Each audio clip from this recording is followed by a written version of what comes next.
нашему писателю Исею Хамзуеву за то, что он своими произведениями поднимает дух нашего народа, заставляет нас осознавать то, что та несправедливость, тот бардак, который в данный момент происходит на нашей Родине, все-таки получил отображение в истории. И сравнивая все то, что происходило раньше, читая вот эти произведения, он пал над бездной,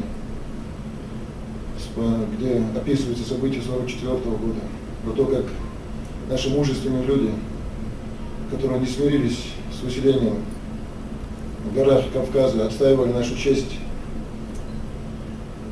Я считаю, что эти мужественные люди постепенно снова воспрянут, дух поднимется народа, и то мужество, та доблесть, которая существовала у ингушей и чеченцев, станут во главе угла, во главе политики, и истинные сыны нашего народа вернутся и возглавят свой народ. И благодаря таким произведениям, как Иса Батл Диарясу.